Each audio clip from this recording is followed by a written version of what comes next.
Welcome to 7 Steps to Presentation Success for Busy Execs. That sounds like a lot of words.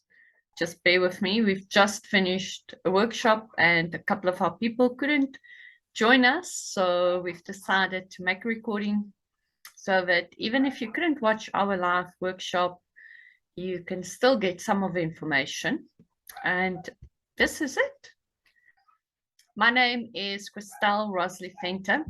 And for those of you who do not know me, I am a brand building coach and a presentation coach with the main aim of what I do is I find and write your story. And then we look at how to present it as effectively as possible so that your target market can understand you and obviously see the need of using your services. Everything we do is structured around your story and how best to present it. And for now, we are working on a presentation format, specifically in PowerPoint.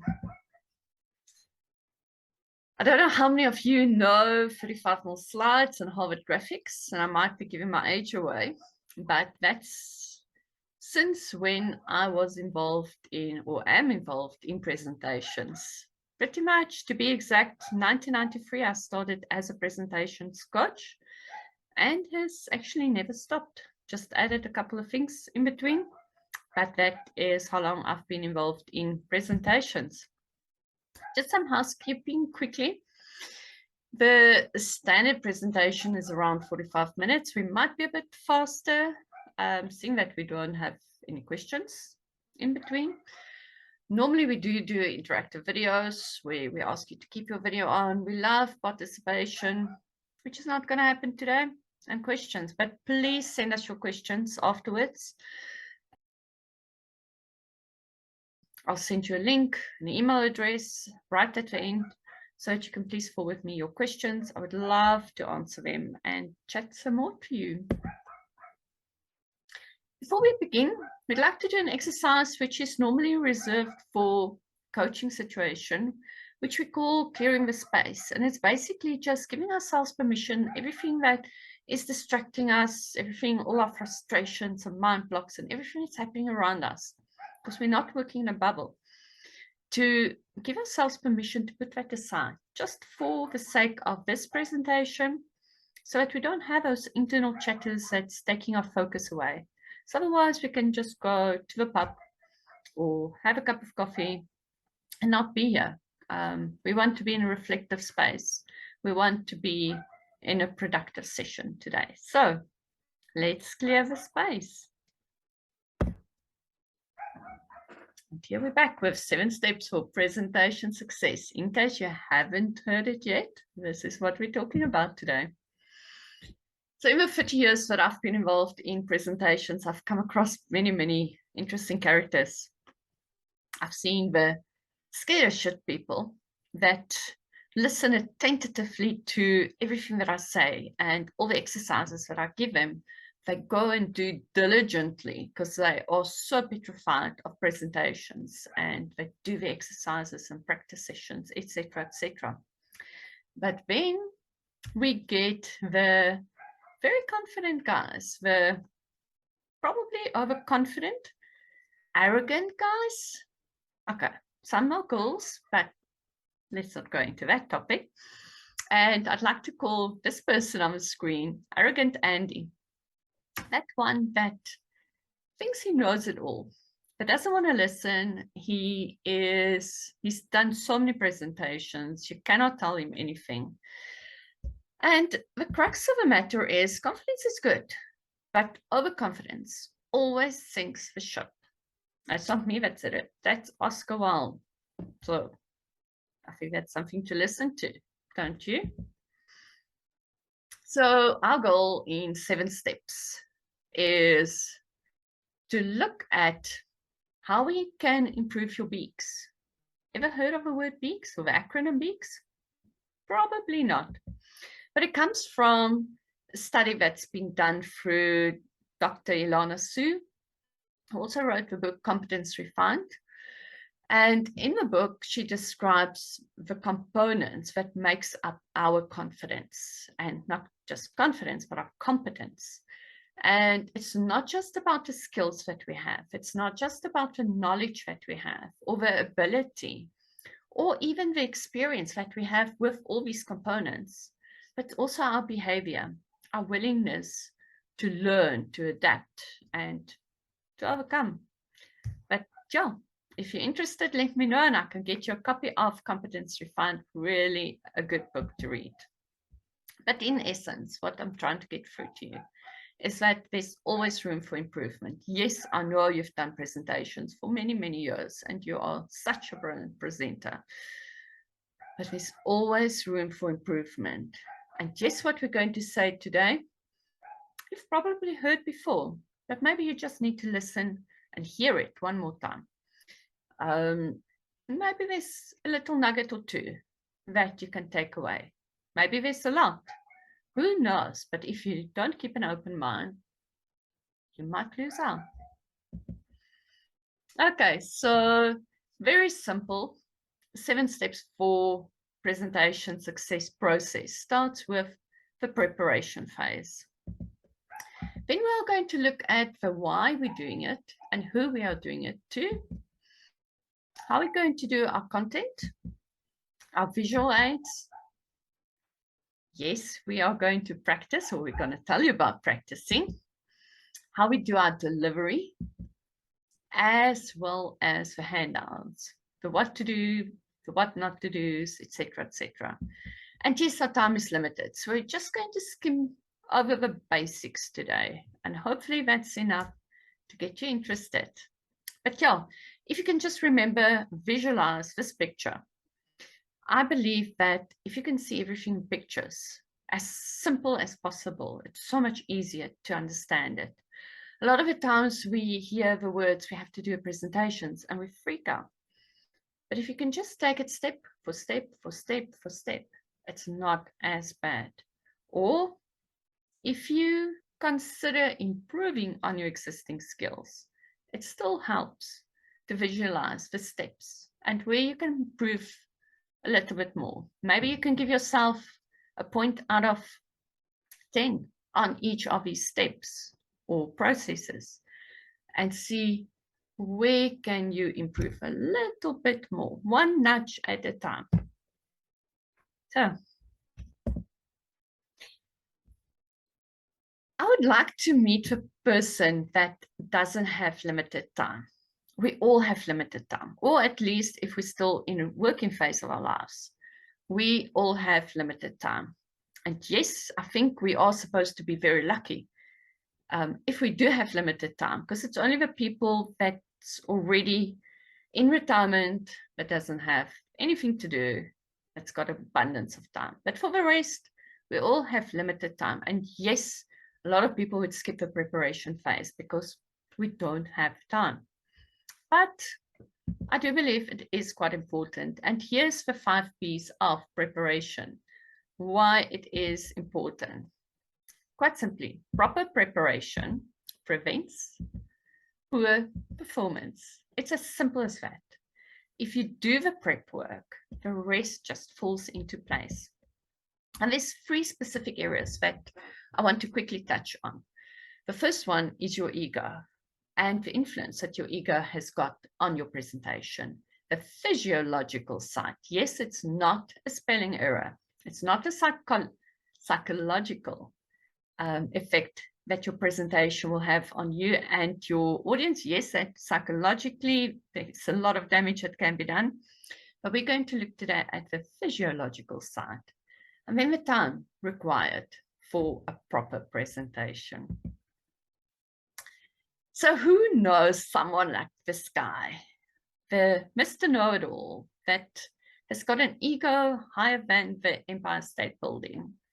You cannot tell him anything. He knows everything about everything, etc., etc., etc.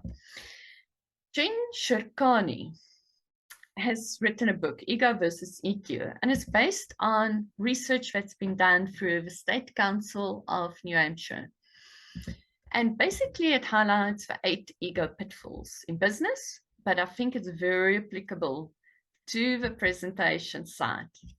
One of the findings that they got from this research is that 2 out of 5 CEOs will fail within the first 18 months, mostly because they don't listen to feedback. They're blind for their blind spots. And I think if you can be cognizant of, maybe I need to listen. Maybe there is a spot or two where I can improve and stop irritating everyone else, you might do better. Who knows? Some other ego traps, and we've already spoken about it, overconfidence. Confidence is good, but overconfidence, never a good idea. Being in love with your topic. Have you ever been in a presentation where people can just go on and on and on and on in a tangent about a subject that you think, oh my word, this is so boring, and he's in love with his topic. Not good. No attempt to improve communication style. And yes, some people are really good. But again, there's always room for improvement. Death by PowerPoint. We hear that so often. People say PowerPoint is dead, it's just boring, etc., etc. My comment on it is that it's not PowerPoint's fault. It's a person behind the screen that's working the PowerPoint presentation. It's a person presenting the PowerPoint presentation. We're going to talk about it in this presentation, how you can fix these things. But I think most of all, it is important to know that it's not about you. You are here to serve the people that you're talking to. I am trying to help you to do better presentations, or at least find a nugget or two where you can improve on. So it's not about me. It's not about how smart I am and all my many, many years of experience. It's about you and how I can help you. And the moment also that you take the focus away from yourself, it's almost as if your stress levels dies down. Because I'm not here for me. I'm here for you. I hope I'm selling you on that point. Okay, so on the physiological side, what are the impacts? Distractions. We all know them. And they can put you into a flight or fight situation. Fight or flight, whatever way you want to describe it. We all know that situation where your brain just freezes up and you think it's just you. But the clever people actually has done a lot of research about this, and they call it the amygdala hijack, where your brain literally freezes. Your prefrontal cortex cuts off and just cannot think. There's many phases where you can experience this in presentations. For those people that are very scared of presentations and talking in front of people, it could be right at the start of a presentation. They just go completely numb, they cannot think, etc., etc. I'm sure one or two of you have experienced that before. I have, definitely. But then there's also distractions that come in the middle of your presentation and just put you off completely and your brain freezes up. Poof.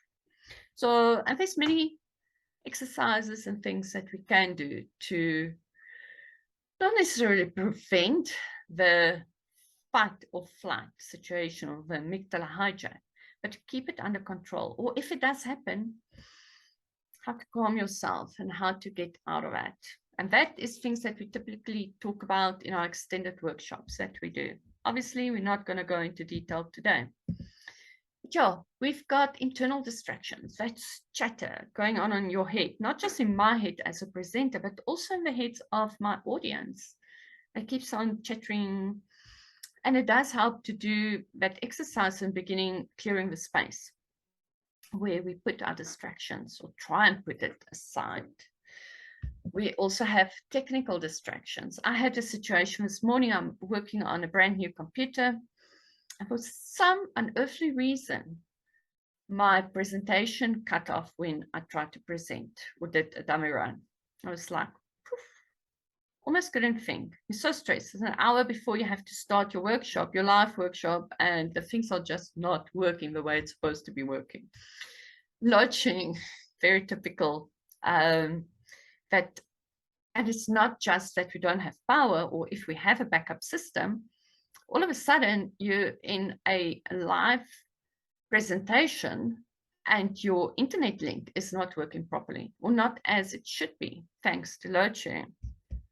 All technical distractions, and you definitely don't need them, and you need to know what to do if that happens.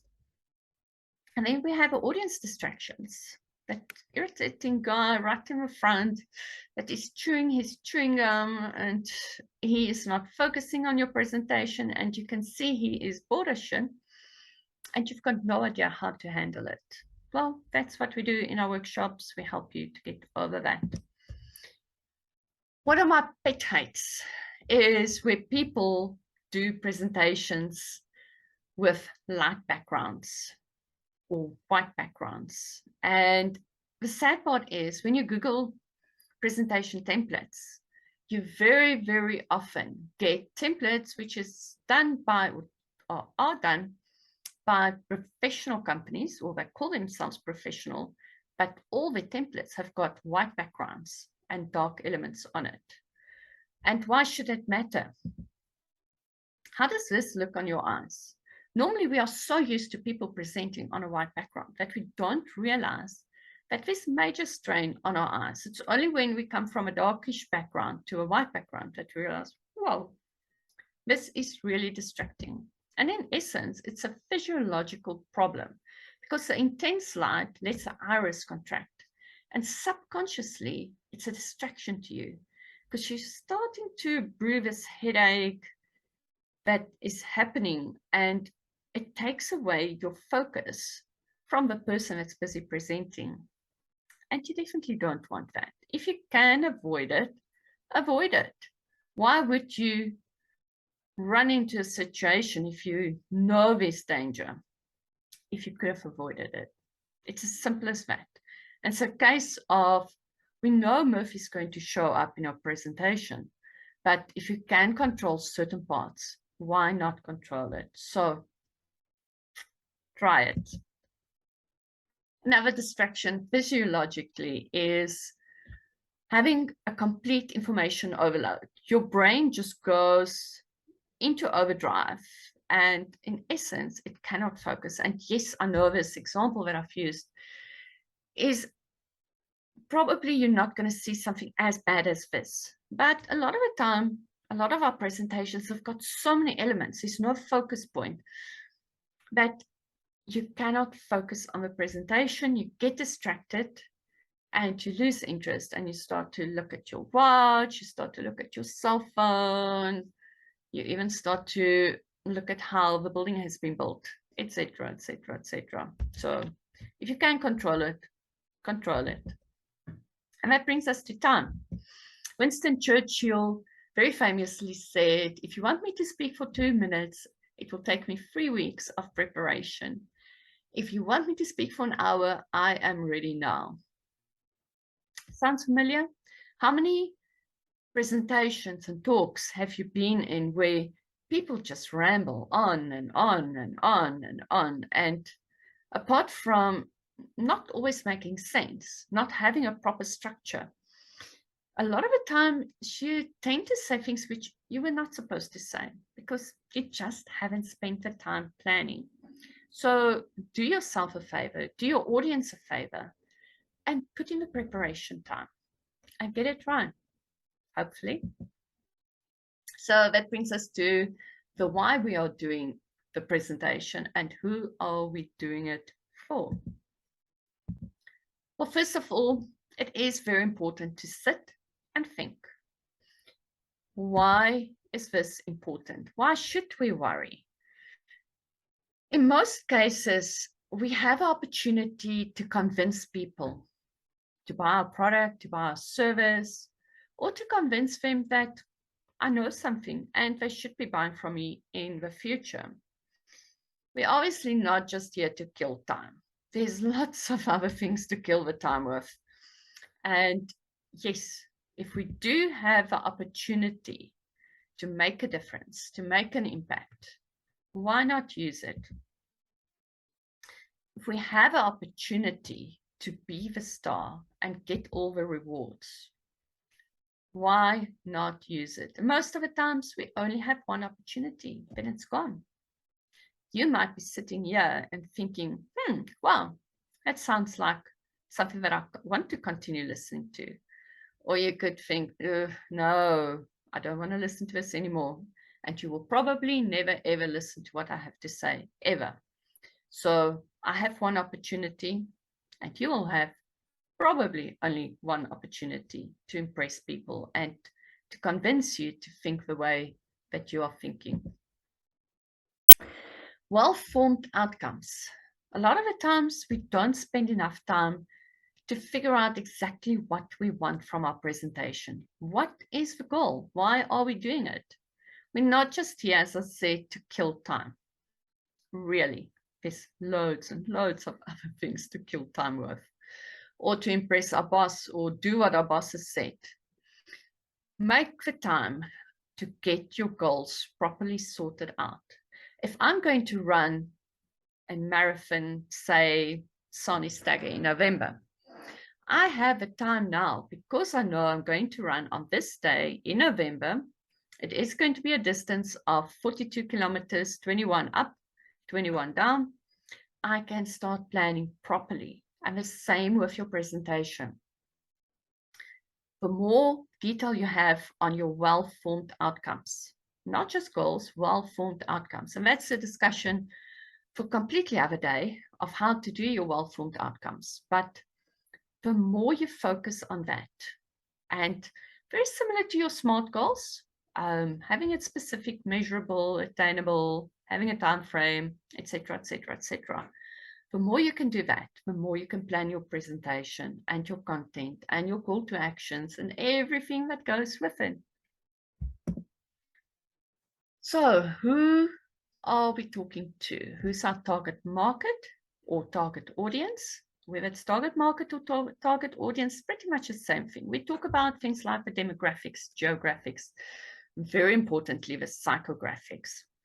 But even if we go back and talk about demographics, the age of our audience, the position, typical position of the people that we are talking to, I'm talking about position in a company, CEO, secretaries, it does make a difference. Who are we talking to? How are we going to present ourselves? The language that we're going to use, the time that we're going to do to present it, etc., etc. So know your demographics. Geographics, typically, if I'm speaking to a bunch of South Africans, they would probably know what load shedding is all about. And if I crack a joke about load shedding, they would sort of get it. Although I'm not quite sure who still wants to crack jokes about load shedding. But then again, if you're in Europe and you're starting with load shedding, it's a whole new ballgame. But all in all, you need to know where they come from, because it does also have an impact on how you talk, what you say, how you say it, etc. Psychographics to me is, when it comes to target market analysis, the most important thing. What's the needs of your audience? What's the pains of your audience? What's their habits that you want to address? The more you know that, the more you can bring in material that's going to help them to understand your message and retain the information that you're giving them and act upon it, etc., etc. I can go ad infinitum on this. But the bottom line is, I've said it before and I'm going to say it again, it's not about you. You are only serving your target audience. So know who you are talking to. It does make a huge difference. Believe me. I don't know who of you have heard of the term NLP or neuro-linguistic programming. It's typically a subject topic that's reserved for psychologists, coaches, etc. And on this topic of NLP and neuro-linguistic programming, we can also go on for another week, which I definitely don't want to do. But I think from a presentation point of view, The big nugget that we can take from this is people like people who are like themselves. And yes, I don't say be like somebody else and lose your authenticity, but at least try for the beginning of your presentation to come back either up or down, depending on where you are on the scale, to their level, how they talk. I think a typical example is if I present to a bunch of students, I'm not going to pitch up fully suited. I am not going to use, well, I want to say I'm not going to use my high and mighty language, but maybe they are on that level where they want to listen to very high and mighty language and definitions and very theory. Or at least in the beginning, and then you can go back into settle into your authentic space. But it is important to be cognizant of what's their language, and not just the spoken language, the verbal, the non-verbal, and everything in between. And yes, that's a whole topic on its own, but be cognizant of it. People like people who like themselves. It's a fact. You can't deny it. So that brings us to our content. And I think if the only thing you remember about content is this burger, I would be satisfied. And yes, it is around about lunchtime now. So this burger is making me a little bit hungry, but let's go over that. The point I'm trying to make with this burger is when you work your content, remember that there's 3 sections. You've got your burger bun at the top, you've got your patty and all the frills in the middle, the content, and then you've got your end of your presentation, your bottom burger bun. And it's extremely important. We talk about the tell, and tell principle. Tell your audience what you are going to tell them. Then tell them that what you have come out to tell them, the content, the big piece, meat. And then at the end, tell them what you have just told you. Tell them what you have just told them. Hope you got that. So tell, and tell. And with that, also remember to always keep it simple. Yes, keep it simple, stupid, or keep it super simple. There's many different varieties of explaining kiss, and no, it's not the kissy that the children do. This is the kiss for the presentation. Then tell, and tell. As with a burger, tell them what you're going to tell them. Tell them what you came out to tell them, and then tell them what you have just told them. It's a way we learn as adults, as youngsters. We need to get first a glimpse of what is going to be talked about. Just a quick outline. If you can remember, if we go back on our presentation, I gave you a graphical or sort of graphical explanation of all the 7 steps very quickly, just so that you can, in your mind, get an idea of what we're going to talk about. And then we get into the detail. And then at the end, just now, we are going to just quickly go back and remind you of what we have spoken about. So tell, and tell. And then again, if we go back to knowing your audience, who you're talking to, the better you know them, the more you can structure your content in such a way that it fits them perfectly and sells your message on its own. And that essentially is marketing, because all of this is part of marketing. Knowing your client so well that your message fits them perfectly and sells itself. Visual aids. A lot of people think of presentations as just visual aids, but it's not just visual aids. What's the purpose of visual aids? Number 1, to simplify the concepts. If I stood in front of you and just rambled on, and I could have been an amazing presenter that you hang on my lips when I talk, but The visual aids is there to help you remember what we have spoken about. Just think about the picture of a burger. It's there to help you visualize what content's all about.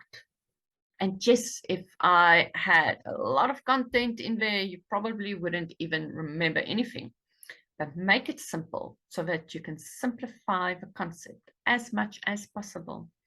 It's there for you to retain information. It's not a crux for me to, if I haven't prepared properly, to read off everything off a screen. That's where your Deaf by PowerPoint comes in. Please, no, never, ever. And it's there to support your action, your call to action. Every presentation should have a call to action. If it doesn't have a call to action, however simple, you're pretty much losing the point. Because you're not here to kill time. You're here to reach a goal, to get to an action. And another very important thing about visual aids is it helps to improve your perception as the audience, to see that I've done my work, I have prepared. So I have not just come here and threw a couple of slides together and it's all hogwash and not in order. But the more I prepare, the more prepared I look, the more or the bigger the propensity is that you might think that I know what I'm talking about. Hope you got that one. Okay, things that you should never do. It's not about the skills. It's not showing off how amazingly well you know PowerPoint or any other presentation slides, program or app or whatever.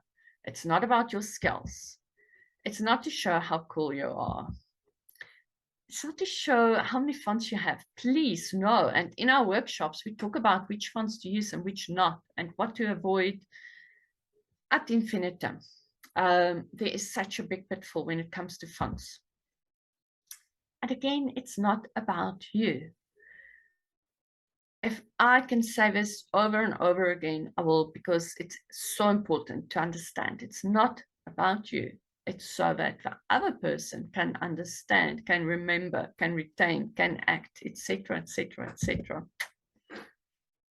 We've spoken about the dark background of the light elements. Remember that it is so important. You can lose your entire audience if you get this wrong. And obviously, if they are clever enough, there are still people around that think it is okay to have a bright white background. No, it's not. There's still people that think it's okay to get the whole bunch of elements on a slide, especially if you're in the engineering field. You like to put lots of graphs and everything together on one slide. No, it's not going to work. Keep it simple, stupid. 6 elements per slide. Full sentences? No, no, definitely not. Again, that's where the Deaf by PowerPoint comes in. Make your words that you use as short as possible. It needs to be as visual as possible. Unless, of course, you do have a very important quote that you do want to focus on. Winston Churchill's quote that I used early on is probably a good example of that. And yes, it is still a bit debatable whether I really needed to have an entire quote, but I have decided to do that. And at least it's not every single slide where I have the entire sentence on the slide. Standard elements should be kept consistent. Typically, your heading as well as your logo at the bottom. Yes, it's important to have your logo at the bottom because it's part of the whole branding. Subconsciously, you think of these slides and all these wonderful things you're hearing, and right at the end, you keep on seeing adventure business coaching content. But it's subconsciously, it's not irritating you. And because that logo has been there on exactly the same spot, it's not going to take your attention away from what I'm saying. Because most of the titles are more or less on the same side, same place, it's not distracting. And yes, a lot of these distractions happen subconsciously. You don't even think about it. But the more things you can control, the better. And yes, times have changed. We are used to all sorts of weird and wonderful things, but our brains still operate exactly the same way. If there's too many distractions, we're not going to focus. And if you can't focus on what I'm saying, I might as well just go and sit in the pub and have a drink because I'm wasting my time there. I need you to focus, and having the standard elements on your slide consistently at the same place does make a big difference. Yes, you may think it's a little bit boring, but go and check it out. It does make a difference. Left to right.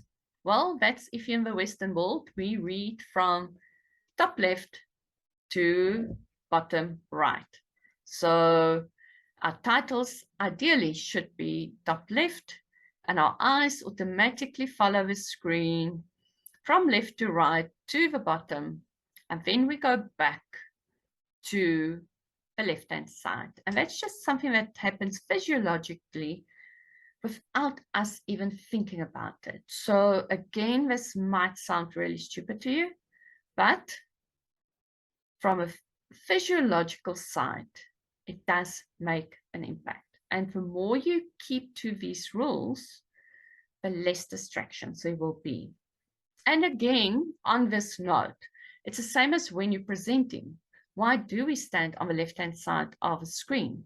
Because our eyes go from left to right, and then it automatically goes back to left. So if you want to keep people's attention on you, because that's where most of their attention should be, the ideal is to stand on the left-hand side. Yes, you want to move around, but your default spot should come back to left of the screen. But that's when you're in the Western world. Colors and animations. People get quite carried away with all sorts of weird and psychedelic things. Please refrain to just the basics.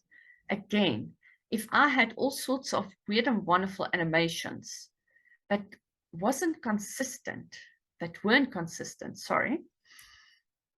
would have distracted you.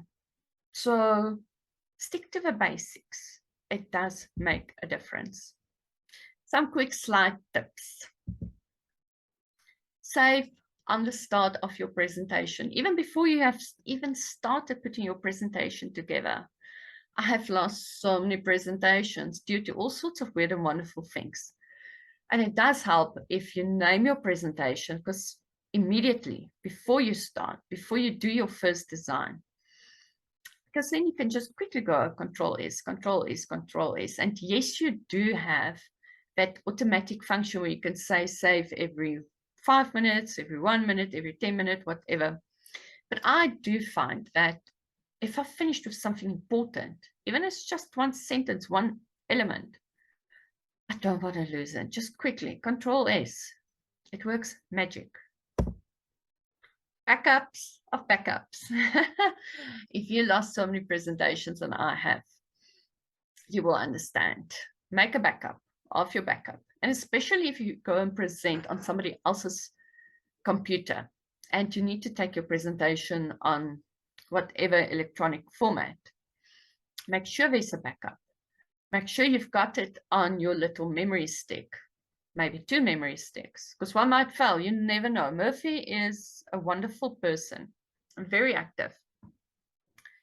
Send it to your phone. Send it to your friend or whoever is going to be at the presentation. Make sure you've got backups of backups. Your images, everything that you use should have a message to it. And that brings me to these wonderful people that's walking down the path. And yes, it looks like a great pic.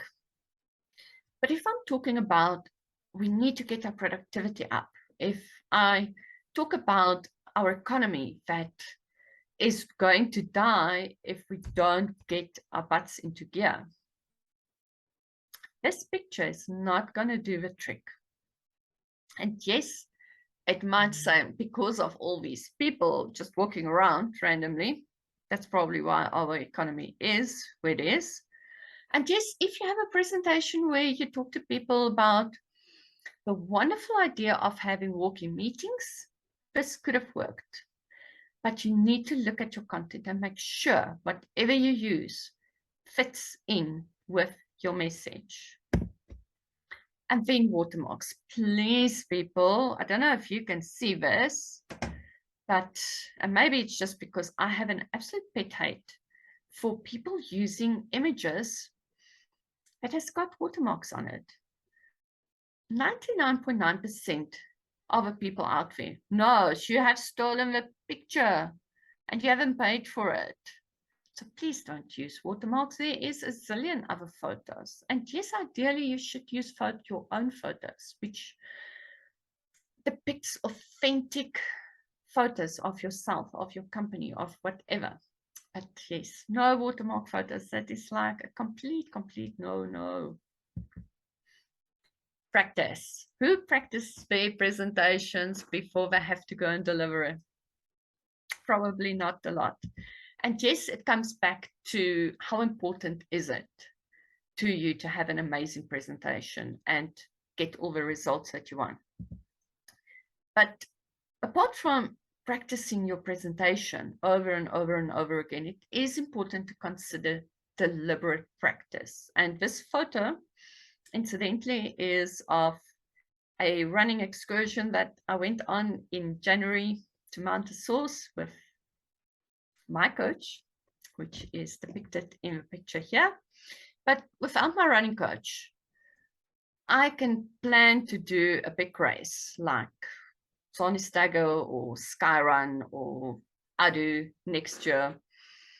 But I won't get the same results if I do it on my own, as opposed to having a coach that can work with me, that will make sure that I don't end up with injuries, etc., do the wrong things. And yeah, so deliberate practice, so absolutely important. Dr. Erik Erikson has done a lot of studies regarding the whole practice of being deliberate, planning every step of your practice. But yeah, just to get back to why we need to practice, that's in the practice sessions where we realize, sure, but what I thought was going to work is not working really. What I have written out, you can write your entire script that you're going to say. But a lot of the times when you start talking it out and out loud, not just in your head, you realize, it doesn't sound that great anymore. So practice. And that's, again, when you sign up for our workshops, we do a lot of practical practice because it is so absolutely important. And yes, the time we spend in doing our practice sessions all depends on how important is this presentation to you on a scale of 1 to 10. And that only you can decide. But if it's anything from a 6 to a 10, I really would suggest putting in the time, practicing it out loud in front of your mirror, record it on your Zoom or wherever, whatever material you have, technology you have to your possession. Practice. The more you practice, the better you're going to get at it, the more confident you're going to be, and the more you're going to realize, I want to do this rather different, I want to change this slide, I want to change this word, etc. So, and again, I've spoken about it. Control what you can control. Murphy's going to come and visit you in your presentation, no matter what. That's a guaranteed. Something will go wrong. But control what you can control. And that brings us to the delivery, and that is a subject all on its own. And again, in our workshops and our practical sessions, we do look at where you should stand, especially if you're nervous and you don't have confidence to walk around and grab the attention of the entire room. Or if you do an online presentation, how would you, like I'm doing at the moment, how should you put your camera, how should you position it? What should your background look like, etc., etc. So super important. And again, back to the in-person presentations. Why do you need to stand on the left-hand side? There's a whole psychology behind it. And we'd love to share that with you. The tone of your voice. Yes, it comes back to who are you talking to. If I'm speaking to a lot of soft-spoken people, I can't speak at my normal pace, at my normal volume. I need to tone it down. Otherwise, I'm going to irritate them intensely and they're not going to listen to a word. Or if I do listen, they're not going to act upon it because they're going to think the whole time, what an idiot. So, clarity of voice. Now, this is a nice subject to talk about. And there's many, many ways, many exercises. I was fortunate enough, and yes, if my mother listens to this, she might remind me that I did take drama classes many, many years ago. And what happened to all of that? I did get all the lessons. And yes, I tried from time to time to remember what my mother has taught me. But I was fortunate enough to have a mother that was or still is a drama teacher, and to go through all the exercises of how to get your voice into action, how to, the same way that when we go and run, we need to warm up. You need to get your voice to warm up. And I was fortunate enough to have a dad that was absolutely brilliant with presentations and public speaking. And he did a course in around about the 1970s through Dale Carnegie. I don't know how many of you know Dale Carnegie. And one of the things that the Dale Carnegie course taught him was using these little pills, which nowadays they call it Vigroids. It used to be called Negroids, but Vigroids, Negroids, but it says on the box for clarity of voice. And these things work. I've been using it throughout my school life. It's a long time ago. And I've also used it for all my children with all their speech competitions. And that was over many, many years. It is difficult to get hold of these things. If you do find them in the pharmacies, grab a couple of them, because a lot of the times you don't find them, but they work absolutely brilliant. And again, we tend to drink coffee while we talk, but try and stay away from coffee. Keep the water at hand. Don't drink your cold drinks, especially not fruit juices, etc., etc. There's a lot of tips and tricks and techniques that you can do to improve the clarity of your voice. So, mannerisms, oh my word. And I know I have a lot of them, so please excuse me. But yes, we need to talk with our hands, but if it's overdone, it can distract. If the way we use our hands when we present in an in-person presentation, the way we show to people what we're talking about, just something as simple as using an open hand, as opposed to those ugly, horrible laser pointers, makes a huge difference in how people see you as trustworthy, etc., etc. And again, this is a topic that we can go on and on and on about it. But again, if you practice and you record yourself, you see the mannerisms and the things that you can change, even if just 1% change every time you do a presentation. It's those small 1% changes that makes you brilliant in the end. Relax. Yes, I know I'm also tend to forget about to relax, but it's important to breathe and to give yourself time for the audience to think. And yes, we're in a situation here where you can't talk back to me right at the moment, pity. Where normally while somebody's busy asking a question, you have an opportunity to breathe, to drink a glass of water, just to calm down, to change the pace, to change the tone. Because the more relaxed you are, the more relaxed your audience will be. But whatever you do, be authentic. You've heard it over and over and over again. I think most of these things that we've spoken about, you have heard before. But it's important to remind yourself of all these points, but most of all, to be authentic. If you're not authentic, people are not going to believe you. People are not going to trust you. and they will most probably never listen to you. So hopefully I do come off as authentic. I hope so. I really do. You're welcome to give feedback and tell me what you think. And that brings us to handouts. And I'm going to be really, really quick on this. So why do we use handouts? Number one, to enhance our message, to achieve a goal. Remember, we set those goals, or we were supposed to set the goals as what we want from this presentation. What do we want people to act upon, our call to action.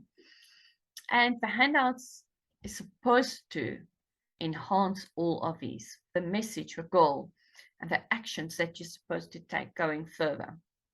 When should we give handouts? Whether it's like in this picture, a physical handout, or whether it's a link that people can go and read more information or sign up or whatever, we always do it at the end. Why? Because we're all human. If you give me something, the first thing I'm going to do is I'm going to start paging through it.